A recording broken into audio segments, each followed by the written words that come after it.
You're good? Yeah. Ay, salamat. Charos! Ayan. At this point, okay. How many people out there know that you can go to Israel without a visa? I do. Because of this open door policy that President Quezon did. Di ba For wala naman appreciation, when Israel became a state, they allowed Filipinos to come into their country without a visa. Isn't that remarkable? Yeah. And there is a monument in Jerusalem, is it, or Tel Aviv? Tel Aviv. Tel Aviv, and it's dedicated to those Filipinos who opened the door. It's like shaped like an open door. It's a monument to the Filipinos who opened the door to the Jews during World War II. Nice. Beautiful. Okay, I think we're good. Okay na, we're good na, di ba? Yeah. Sige, the last question will come from Archie. Better be, Archie, ha? Finale. Oo. Pag yan walang sense, magkakasama. Quezon is one of the most loved presidents of the Philippine Republic. Uy, alam mo. Ang tanong ko ay para sa producer si Loie, no?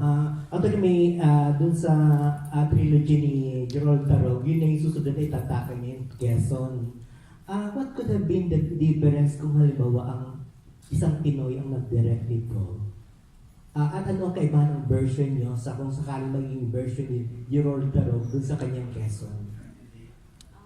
I think yung advantage namin dito is because it's coming from a Jew na who really understands the history and the significance of what happened. Kasi it resonates not just in our country, but it should resonate worldwide. Yung effect ng ginawa ni President Quezon. So I think it's grander in a way because it's coming from somebody who's recognizing and thanking that achievement, that very outstanding effort. And I think that's why it lent the story parang more credence and it made it more emotional. So alam niya saan susundot yung lungkot, saan kailangan patawanin muna natin kasi susunod na lungkot na. Something like that. So yeah, I think because he has experienced discrimination and also firsthand being a Jew, mas ramdam mo. Mas personal na yung dating. Mas diretso kasi yung plot ng Archie. Alam mo yung, di ba? Ang linaw ng mensahe. Okay. Hindi to pinalayo, may particular silang tinakal dito sa pelikulang ito, which is very, very significant, timely, and timeless nga, sabi ni Ms. Lori. You're good na, Archie? Panood ko lang last na. In terms of plot, may content similarity doon sa Schindler's List, ito? It tackled the same parang horror. But ang movie namin, ever since we pitched it, it's lighthearted. It's supposed to uplift. Kaya nga pang pamilya pang millennial. Kasi ang mensahe nito is for us to come together as humanity. Hindi to pro-Jew. This is for us to come together as human beings. Parang saklolohan mo yung nangangailangan kasi anak din ng Diyos yan. Basically yun yung we did not make the movie for any political agenda. We did not favor the Americans. We did not say bad things about the Germans. We just presented things in a sort of may scenario lang siya. Parang ang take namin dito, ala Casablanca na alam mo yung nangyayari sa mundo, magulo, nagpapatayan sila. Pero we're in this microcosm na it's a beautiful country. The Philippines is such a beautiful country. And yet there are horrors happening. And so, yun yung scenario namin na the world is still beautiful.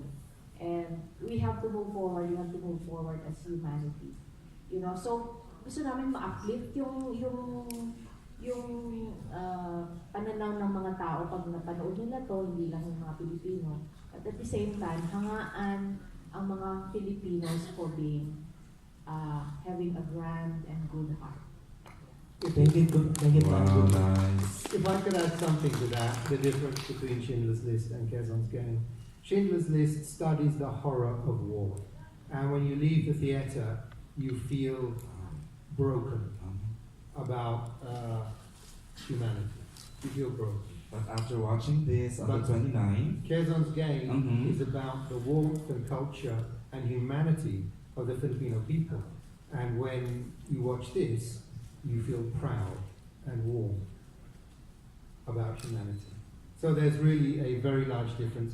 The only similarity between them is they're both based around the Holocaust. Thank you and good luck po.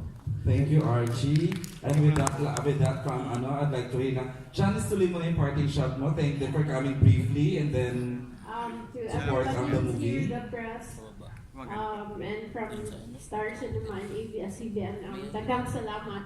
And I also hope that we can promote the film, not just, because of the whole humanity and things, but let's get the young interested in history, because I think that's how we stop repeating the same mistakes generation after generation.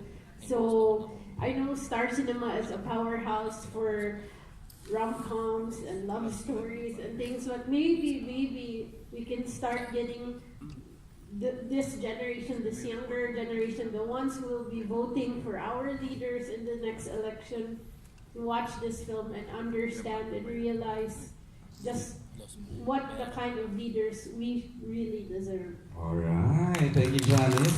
Dean, please. Thank you very much, everybody, for coming, and thank you for your interest in our movie. I truly hope that you and everybody who chooses to watch it leaves the cinema proud to be Filipino. And I hope that you glean from our movie the hope that we instilled in it. Wow, thank you, nice. Our producer, Ms. Laurie, please. I think I have explained where we're coming from. But basically, yung nakalimutan ko lang is, one of our agenda here is this is just the start. We want people to open the history books again and study who we are and what we stand for. So, simula pa lang to. Marami pa tayong madidiscover, like how, like yung personality ni Quezon is he's larger than life. The fact that he's such a good dancer, and there's even at the time na merong tinatawag na Quezon Dip. Kasi yun yung forte niya, so may tuksuhan pa namin, Quezon Dip kang gagawin, yung mga ganon. It's so interesting, and our politics even is embroiled in so much drama na we really still have to understand. And I hope this movie, helps open those books. Yay, thank you, Ms. Laurie. Paul, anything to say?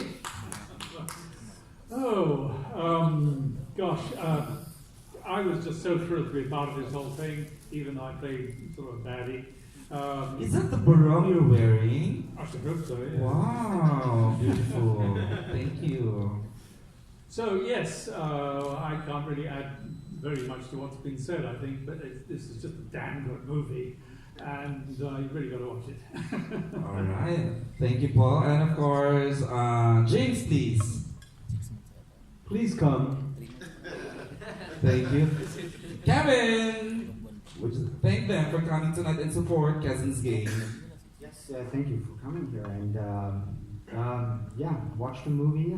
I haven't watched it yet, and I'm very excited. And yes, I think we did a great job. Wow. Thank you. Thank you, Kevin. And of course, our director, Matthew Rosen. Well, thank you everybody for coming. I want to thank ABS and I1 and Star, because from our point of view, a script is only a script on a piece of paper until somebody gives you the production to make it. So we were able to take it from paper to screen, because of ABS, because of staff, and because of I1. So thank you very much there. I would also like to say thank you. I'd just like to point out that this movie is a thank you from me to the Philippines. And it is that, hang on, wait, because I'm going to tell you why. I'm going to bore you now. It is that because I am a Jew, and growing up in England, which is one of the safest places to be as a Jew, I experienced prejudice. I experienced prejudice as a child and bigotry, and it was just part of life for a Jew. And when I arrived in the Philippines 37 years ago, to this day, I have never, ever come across bigotry or prejudice or dislike or distrust because I am white or because I am Jewish. And that's why I felt I needed to make this movie to tell the world that there is a people where you don't experience this, and I haven't experienced it anywhere in the world. So it's a thank you really from me for taking me in over these 37 years. So I would also like to add that I'm a foreigner. Actually, just kidding. I spoke too quickly, but I would like to thank, and I think the Philippines is the most hospitable country in the whole world because I experienced that myself. I've been here for 29 years living. I had an opportunity to go back to the USA, but I'd rather be here. Wow. And of course, from the ABS-CBN side, one of our executive producers, Ms. Lingitan Marasigan, has something to say before our two lead actors. Thank you everyone for coming here, and thank you to Matthew and Lori and to the great cast. When Matthew and Lori first presented the concept to me, talagang sabi ko sa sarili ko, this is going to be a great movie. Bakit ba? Mahilig ako sa history. So uno ako sa Philippine history sa UP. Bakit hindi ko ito nabasa? Bakit hindi ko naalala may ganito sa history natin? So sabi ko, importante. Bakit hindi natin dapat alam ng bawat Pilipino na we did something. The Philippines did something when every country rejected the Jews. The Philippines opened its door. So every Filipino should watch this movie and be proud. And just like Ms. Elga, I also aced my history classes. Just kidding. The Rachel Alejandro. Rach, please thank everyone. Yes. Thank you all for coming. Talagang na-appreciate namin that you took the time. You braved the rains today and the traffic. I'm very, very excited for all of you to watch our film kasi kakaiba ito. This is not anything like you've ever seen on screen, and it's up to you guys to get everyone else excited to watch the film. Sabi nga nila, parang people are getting less and less likely to want to go to the mall and brave the traffic to watch a film in the cinemas. Pero once in a while, meron kayong makikitang isang pelikula na worth it talaga na panoorin. And it's up to you to get that message out. So please help us do that. And I know you will. So thank you in advance. Thank you, Rachel. And of course, Manuel Alcazar himself, Raymond. Thank you for coming. Umuulan at I'm sure traffic. Thank you for staying. And I want to thank in advance that marami pong manonood. Hindi lang po, number one, nasabi na natin lahat kung gaano magaling ang pusong Pilipino at yung ginawa natin para sa mga kapatid natin na taga-ibang bansa. Pero also, this is also a movie na mapuprove natin sa buong mundo na kaya nating gumawa ng isang pelikula na napakaganda, high quality, and it may not be what you call, what did you say, Matthew? It's you said prior to that, it's not a big film, but it's not a big budget, but it's a big film. It's not a big budget, but it's a big film. So I think we can be proud as Filipinos that what we have done with a Filipino heart, but also as filmmakers. Okay, ayan po mga